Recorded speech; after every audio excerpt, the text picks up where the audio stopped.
Hey guys, tonight we begin with something a little darker. A time of plagues, punishments, and pottage.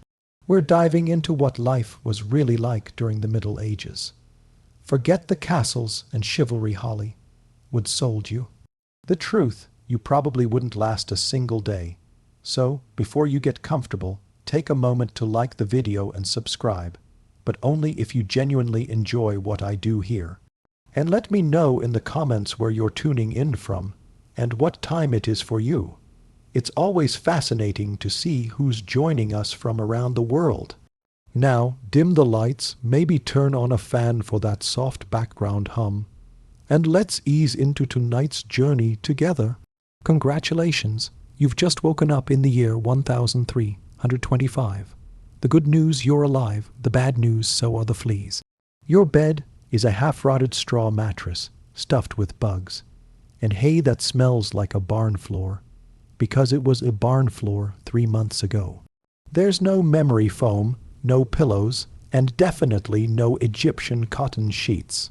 Just a wool blanket that hasn't been washed since last winter, and now weighs roughly as much as a small cow from the accumulated grime. You blink awake as the church bell clangs in the distance. It's the medieval version of an alarm clock, only louder and somehow even less merciful. Your home is a wooden hut with one room, no windows, and a charming open-concept floor plan, where your family, livestock, and domestic insects all share the same space. The smell, oh, it's a fragrant symphony, a subtle blend of stale beer, human sweat, goat, and something you pray isn't mold, but know in your soul probably is. Scented candles haven't been invented, and even if they were, they just melt on your dirt floor. You try to stretch, but immediately regret it because the air is freezing and your joints ache.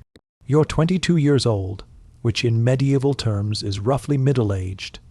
Your spine cacks like an old wooden door, and your knees sound like a bag of rocks being shaken by a confused peasant. Getting out of bed is a gamble. The floor is either wet from last night's rain, which leaks through the thatched roof, or crusty from something your neighbor's chicken did. Either way, your bare feet are now part of the ecosystem. Oh, and privacy. What's that? Your entire family, and maybe a random cousin, who just never left, are waking up beside you. There's no bedroom, no curtains, no me time, just communal everything. Welcome to morning in medieval Europe, where you're never truly alone because parasites, rodents, and 8 other people are always with you. And this is just how your day starts. It only gets worse from here. So, you've managed to crawl out of your medieval haystack of horrors. Congrats, now nature calls. And it's not calling politely. It's screaming. Here's the part where you start missing the modern bathroom. There's no toilet, no seat, no toilet paper, no flush, not even a mildly resentful plunger in the corner. In the 14th century, relieving yourself is an adventure, a social experiment, and often a small public event. If you're a peasant, your bathroom is likely a wooden bucket behind the house, which is already full because Uncle Wolf Stan had a rough night after eating bad turnips. The smell is biblical. You hold your breath, do your business, and then here's the kicker. Toss it into the street. Yes, the street. You're supposed to shout something like Gardaloo before dumping it out the window. That's Old French for watch out below. Although, frankly, no one ever moves fast enough. Streets in medieval towns are open sewers, a charming river of human waste, animal droppings, and mystery liquids you'd rather not examine. If you're lucky enough to live in a town with public latrines, congratulations. You get to sit shoulder-to, older with strangers in an outhouse where privacy is a myth and ventilation is a cruel joke. You might make small talk, but try not to breathe too deeply. Toilet paper, never heard of it. Most people wipe with straw, leaves, rags, moss, or if they're feeling especially indulgent, a scrap of wool. Sometimes nothing at all, which might explain why handshakes weren't popular yet. And if you're in a castle, surely it's better, right? Well, sort of. You might have a guard-robe, a hole in the wall that drops your waist directly into the moat. Great idea, except that your enemies know this. And yes, attackers sometimes climbed in through the waist chute. Talk about entering through the back door. So whether you're a farmer or a baron, medieval toileting is a humiliation ritual. It's cold, it's public, it's dangerous, and it's never not disgusting. One slip on a wet stone path, and you're face first in humanity's leftovers. And you still haven't brushed your teeth, but we'll get to that next. You survived the toilet. You deserve a reward, right? Maybe a nice breakfast, something warm, delicious, comforting. Sorry, this is medieval Europe. Nothing is comforting here. Breakfast, if you can call it that, is a grim affair. There are no eggs Benedict, no coffee machines sputtering awake, and certainly no avocado toast. You sit down or squat near the fire to a wooden bowl of something that looks like it was scraped off a muddy boot. Welcome to your daily ration of pottage. Pottage is a thick, gloopy stew made of whatever you can find. Grains, root vegetables, maybe a few beans if you're lucky. It's been simmering in the same pot for days, sometimes weeks, and new ingredients are just dumped on top of the old ones. It's less of a recipe and more of an ongoing edible experiment. On the side, a hunk of bread so hard it could deflect arrows. It's made from coarse rye or barley flour, often bulked up with sawdust, ground up acorns, or other creative ingredients because wheat is a rich man's fantasy. This loaf is not your friend. You don't slice it. You negotiate with it. What about drinks? You're not sipping orange juice or an oat milk latte. You're drinking beer. Yes, beer, at 6:00 a.m. Why? Because the water is teeming with parasites and filth. So, you start your day with weak ale, low alcohol, high survivability. Kids drink it too. No one's happy about it, but at least it won't kill you immediately. Want some meat or cheese? Dream on. That's for Sundays and saints' feast days, and only if your lord is feeling generous. Most peasants don't eat meat more than a few times a year. As for fresh fruit, only when it's in season and not already fermented into wine, and don't even think about spices unless you're royalty. A pinch of pepper costs more than your monthly wages. Salt is valuable enough to be locked away, so you chew your gritty bread, gulp your medieval beer, and try not to think about the rat that may have nibbled your porridge in the night. Breakfast doesn't energize you. It just happens to you. And now that you're properly underfed, it's time to work like your life depends on it because it absolutely does. So, you've eaten your sad medieval breakfast, and now it's time to get dressed. Not that it'll help. Your wardrobe consists of exactly one outfit. 1. It's a rough wool tunic or linen shift that you've worn every day for months, possibly years. There's no such thing as seasonal fashion.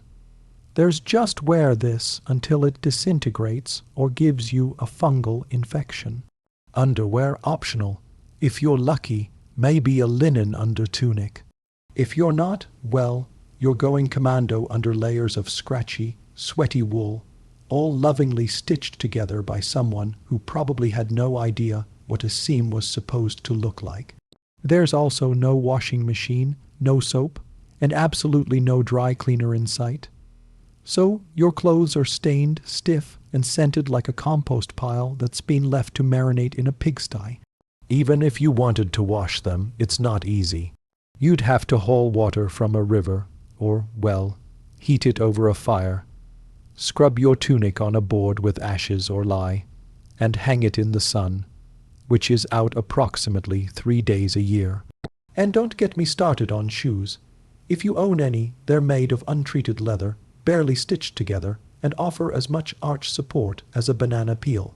Most peasants just go barefoot through mud, through dung, through medieval landmines, sharp rocks and disease puddles.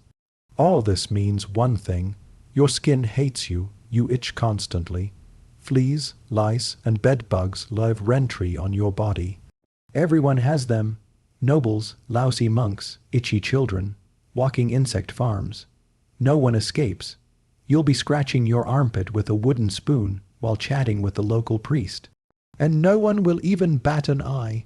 Your skin is raw from rubbing, your scalp a battlefield of bites, and if you develop a rash, well, too bad. There's no dermatologist, no hydrocortisone, no one to tell you it's probably scabies. You just keep on suffering. And if you're lucky enough to not get an infection, great.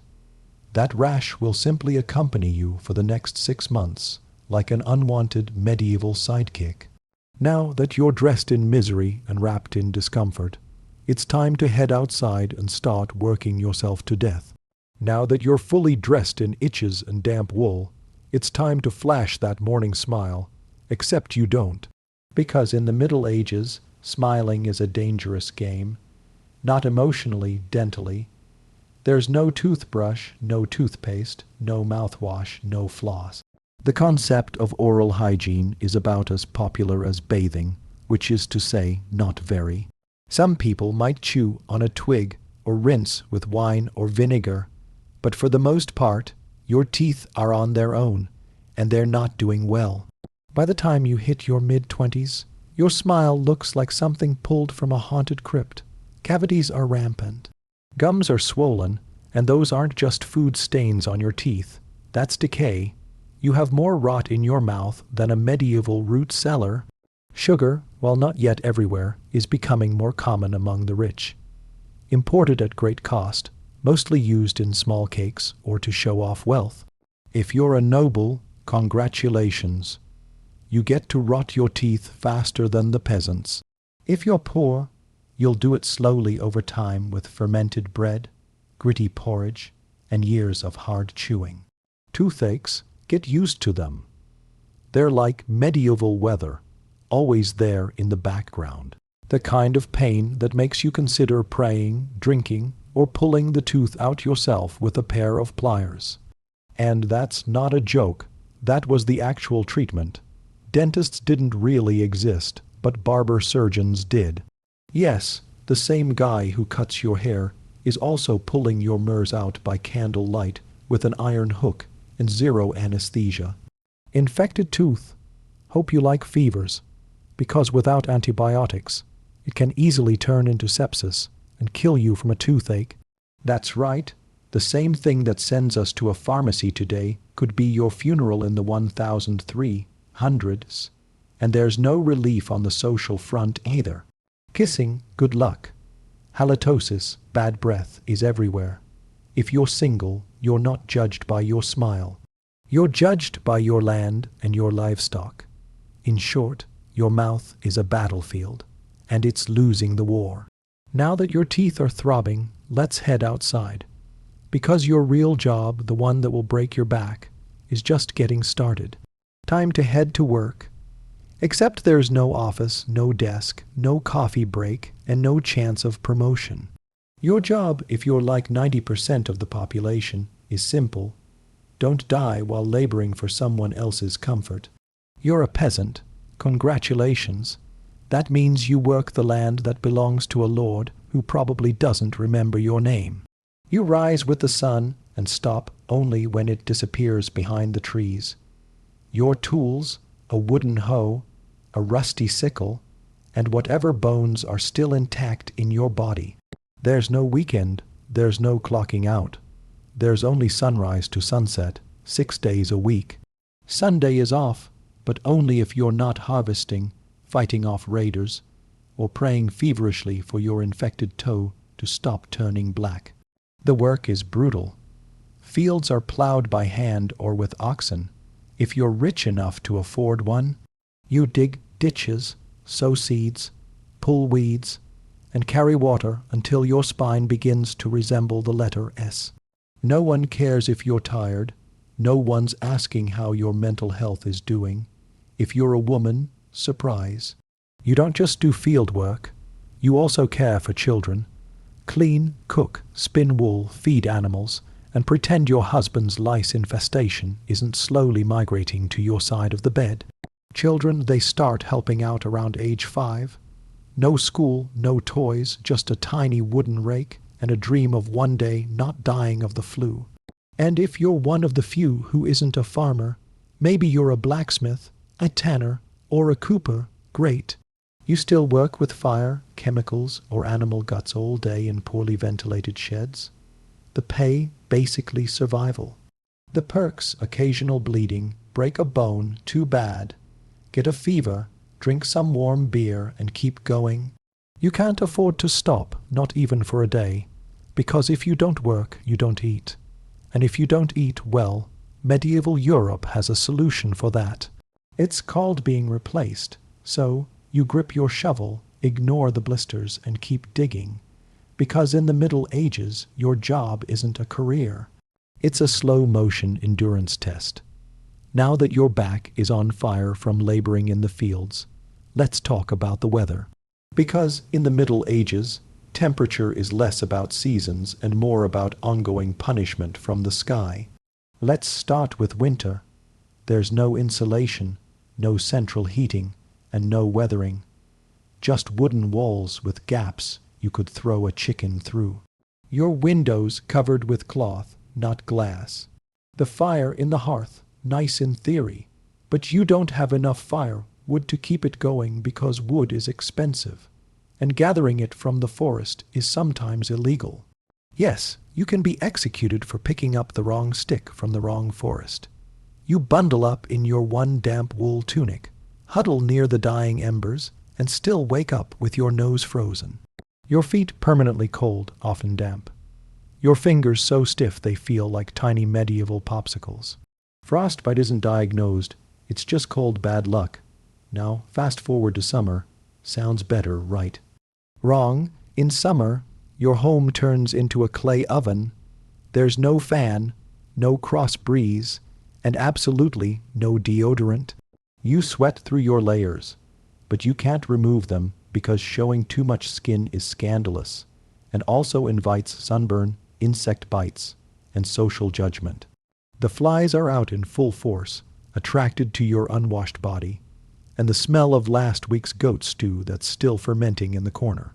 Mosquitoes buzz by your ear while you sleep, assuming you can sleep through the sound of your neighbors yelling and babies crying. In the fields, the sun bakes you. No sunblock, no hat, unless you fashioned one out of straw like a desperate scarecrow. And the worst part, you still have to work. Heat stroke is just called taking a bad turn. So, you're either shivering in your own HVAL, wondering if your toes will make it to spring, or you're sweating through your only pair of socks while your thighs chafe into oblivion. And the one thing that never changes, no matter the season, your clothes still itch. Your food is still terrible, and your next job still waiting. Welcome to climate control medieval style. There is none. Feeling thirsty, need to freshen up, want to splash a little water on your face to wake up from this damp fever dream of a life. Too bad. In medieval times, water isn't your friend. It's trying to murder you quietly. Let's start with drinking. The nearby stream looks fresh, bubbling and clear, like something out of a fantasy movie. But spoiler alert, it's not. Upstream, someone just dumped a chamber pot into it, and if not that, then a dead pig is probably decomposing in it. Parasites, bacteria, and the entire microbial army of medieval Europe awaiting in every sip. That's why people drank beer. Yes, beer, even children. But before you imagine medieval kids doing keg stands, understand that it was small beer, weak in alcohol, strong in survival. Brewing boiled the water, so it was safer than whatever flowed through the town ditch. Wine was another option if you were rich enough to afford it, and unconcerned with functioning properly before noon. What about bathing? Surely water was used for cleaning. In theory, yes. In practice, absolutely not. See, back then, people believed bathing actually opened your pores and let the disease in. That's right. Washing yourself was considered medically risky. You were cleaner, apparently, if you never removed the protective layer of filth caked onto your skin. Communal baths did exist, but they quickly gained reputations as places for gossip, scandal, and sometimes full-on medieval extracurriculars. So, naturally, the church got involved and shut many down. Even if you did want to bathe, it was a full production. You'd need to fetch water from the well, boil it over a fire, fill a wooden tub that leaked, and then pray no one else in the house used it before you, or worse, after. And rainwater collected in open barrels where birds poop, insects breed, and moss thrives. Sounds refreshing, doesn't it? So whether it's going in your mouth, on your body, or onto your crops, water in the Middle Ages is less of a life source and more of a gamble. One wrong gulp, and you're spending your final days sweating in a straw bed, clutching your stomach, and contemplating all your life choices. Next time you sip tap water, raise a glass for our ancestors. They didn't have the luxury of hydration without hazard, so you drank the water. Or maybe you didn't. Maybe you just stubbed your toe on a rock shaped like disappointment. Either way, you're sick. You need help. You need a doctor. Too bad you live in the Middle Ages where medicine is really just polite torture with a theology degree. Let's start with the diagnosis. Everything wrong with you, whether it's a cough, rash, broken bone, or the creeping plague, is caused by your humors being out of balance. The four humors were blood, phlegm, yellow bile, and black bile. According to medieval science, your health depends on keeping them balanced, like some sort of internal soup. Got a fever? Too much blood? The answer, bloodletting. That's right. Let's drain your life force into a bowl using a dull blade or a hungry leech. And yes, barbers were often the ones doing it. Imagine getting a haircut and a hemoglobin extraction in one sitting. 2 for 1, baby. Feeling sad or anxious? That's clearly an excess of black bile. The cure, laxatives. Maybe a warm herbal purge, or just prayers and a cold compress, while everyone avoids eye contact with you and starts carving your coffin. Now, if you break a bone or get a nasty wound, you're in real trouble. There's no anesthesia unless you count passing out from pain. Surgery is done with knives that haven't been cleaned since the Crusades. Tools are heated over fire, not for sterilization, but because they just look scarier that way. Antibiotics centuries away. Germ theory not invented yet. They think disease comes from bad air or God being annoyed with your moral failings. Got a stomach ache? Must have been your sinful thoughts. Hope you like confessing while vomiting. If your condition gets worse, you'll be treated with more leeches, possibly some crushed beetles, and a priest at your bedside giving last rites just in case. At this point, they're preparing for the cure known as death, and if by some miracle you recover, everyone just assumes God took pity on you. The doctor takes full credit, and the leech gets promoted. So yes, in the Middle Ages, medicine is less about healing and more about surviving the cure. After a long day of labor, lice, and leeches, it's finally time to eat. You shuffle back to your HVEL, stomach growling, ready for the one joy left in life, a warm meal.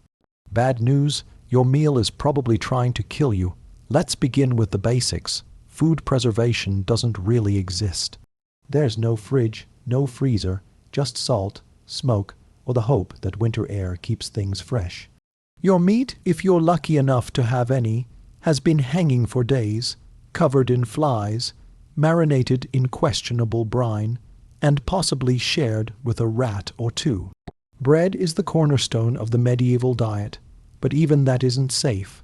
In bad harvest years, desperate peasants bulk it up with bark, sawdust, or even clay to make it stretch. And if it's rye season, there's a bonus. Ergot, a fungus that causes convulsions, hallucinations, and sometimes death. It's like eating bread laced with LSD and tetanus. Vegetables, only if they're in season. And you know what's always in season. Turnips, so many turnips, boiled, mashed, or floating in pottage. Which, if you remember from Chapter 3, is basically a hot swamp of mystery ingredients that's been simmering since your great-grandfather's funeral. Fruit might be available in the fall, but it rots quickly, and sugar is rare, expensive, and hoarded by the rich to show off their blackened teeth. Dairy is another gamble. Fresh milk spoils in hours. Butter and cheese fare better, but they're loaded with bacteria. People eat them anyway because frankly it's either that or chew your brutal leather. And let's talk about seasoning. Spices like pepper, cinnamon, or nutmeg, worth more than gold. For the average peasant, flavor comes from onions, salt, if you're lucky, and pain. Most meals taste like wet burlap sprinkled with sadness. But food isn't just a health hazard, it's a political one. Game animals belong to the Lord, not you. Caught poaching a rabbit, you could be fined, imprisoned, or even executed. That's right, your dinner could get you hanged. So, as you sit down to eat your grey stew by flickering firelight, remember every bite is a risk. But you eat anyway, because in the Middle Ages, food doesn't nourish. It tests you. It's evening now. You've worked, suffered, and barely digested your suspicious stew. You might think the day is winding down, but don't get too relaxed because God is watching. So is the priest, and so is your neighbor Agnes, who will absolutely rat you out if you miss Mass. In medieval Europe, religion isn't just part of life. It is life. The church controls your calendar, your laws, your education. If you can read, your birth, marriage, death, and everything in between. Think of it as your spiritual landlord, and you're always behind on rent. Every day is structured around prayer bells. The town church bell rings in the morning, noon, and night. Not because people need reminders, but because missing prayer is a sin. Forget to bow, sin. Eat meat on a Friday, sin.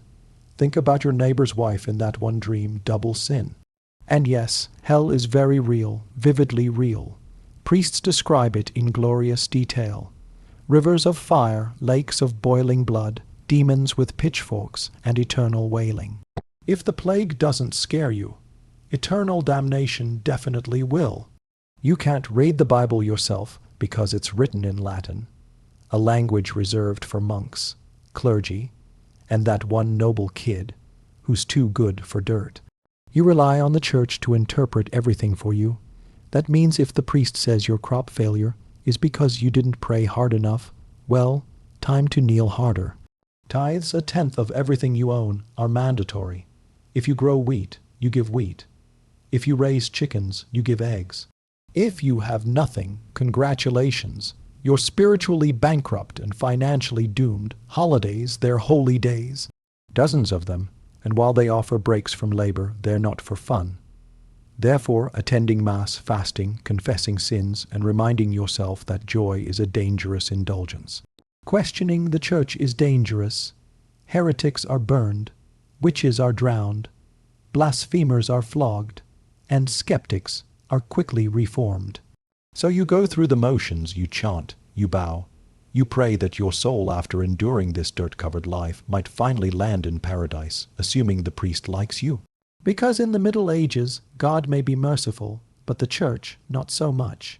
If you thought being a medieval peasant was rough, try doing it as a woman.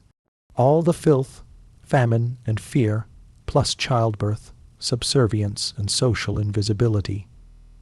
In the Middle Ages, being a woman is like being on hard mode with no health potions and no restart button. From birth, a girl's life path is pretty much locked in. Marry young, bear children, serve your husband, die tired. Education, not likely. Unless you're from a noble family and sent to a convent, your intellectual development stops around the time you learn how to churn butter and patch a tunic. Marriage happens early, really early. It's not weird to be betrothed at 12 and pregnant by 14. It's not about love. It's about land, livestock, and alliances. Your opinion not required. Once married, you're basically your husband's property. Your job is to produce heirs, feed everyone, keep the house running, and not complain. Because complaining might get you branded a nag or worse, a witch. That label comes with a complimentary drowning or burning, depending on local fashion. Childbirth is a death lottery.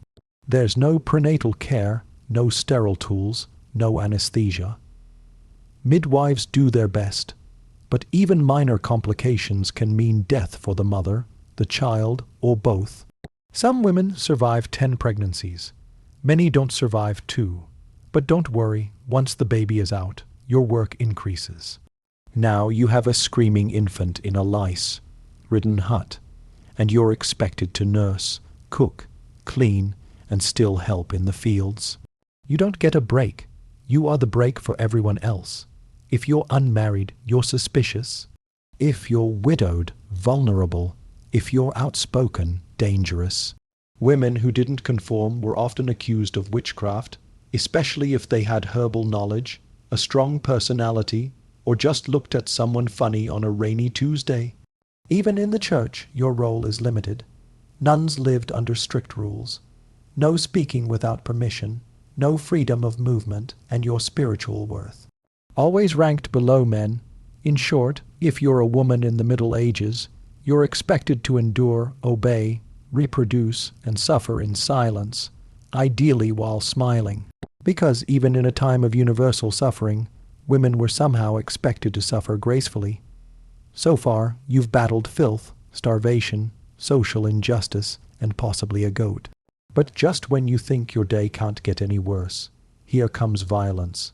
Loud, bloody, and often completely acceptable by medieval standards. Let's be clear, the Middle Ages were not peaceful. The idea of law and order mostly meant hope the local lord isn't in a bad mood. Violence is everywhere. In the home, in the streets, on the battlefield, in church disputes, and sometimes in line at the communal bread oven. Crime is common, punishment is brutal, and justice is more performance art than protection. Steal a loaf of bread, you could lose a hand, accused of lying. Your tongue might get pierced, gossip too much, meet the scold's bridle, a metal mask strapped to your head with a bar in your mouth. For correction, of course.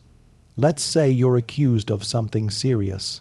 Heresy, theft, witchcraft. How do you prove your innocence? By being tortured, obviously.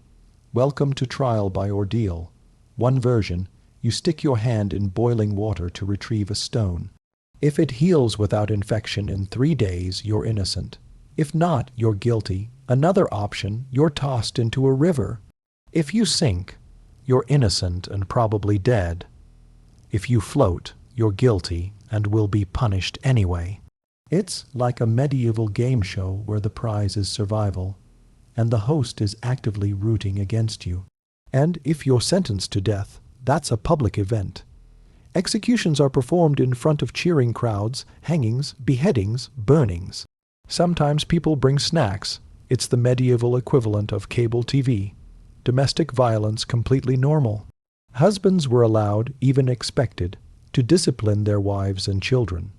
Street fights commonplace. You could be beaten just for looking the wrong way at a noble's horse, and war always simmering. Local feuds, territorial disputes, religious crusades. Someone's always marching off to stab someone else in the name of honor, God, or boredom. Violence isn't a breakdown of society in the Middle Ages. It is society. Everyone lives with the constant knowledge that life is fragile. Justice is arbitrary, and your neighbor might bash your head in over a pig. So, walk carefully, keep your eyes down, and never trust anyone with a club. At this point, you've made it through the lice, the leeches, the laundryless misery, and the looming threat of public disembowelment. But now comes the final chapter of most medieval lives, an early and unglamorous death. If you're alive and still breathing past the age of 40, you're practically a celebrity. You might even be referred to as the Old One, which is less of a nickname and more of a statistical miracle. Let's break it down. The average life expectancy hovers around 30-40 years, but that number is dragged down heavily by infant mortality. Nearly half of all children died before reaching age 5.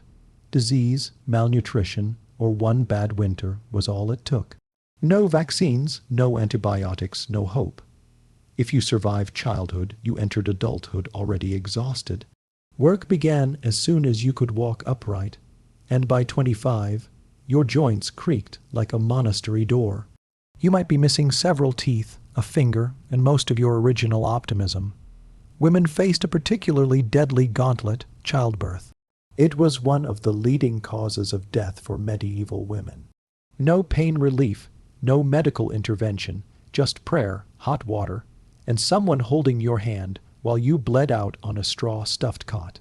For men, the dangers were different but equally relentless. Farming accidents, infections from minor wounds, a neighbor's drunken rage, a crusade gone sideways. Even walking to the market could be risky if you crossed paths with a bored bandit or an angry tax collector. Death could also come quietly from the plague, which turned cities into cemeteries overnight, or from famine, which could last entire seasons, thinning out entire villages, or from bad luck, like eating spoiled grain and spending your final hours hallucinating and screaming at the walls. And funerals, you were lucky if you got one. Bodies were often buried quickly to avoid disease. No embalming, no polished coffins, just a hole, a few murmured prayers, and a shallow mound of earth, if there was enough space left in the churchyard. So yes, in medieval times, life was brutal, short, and constantly under siege by death in all its casual forms.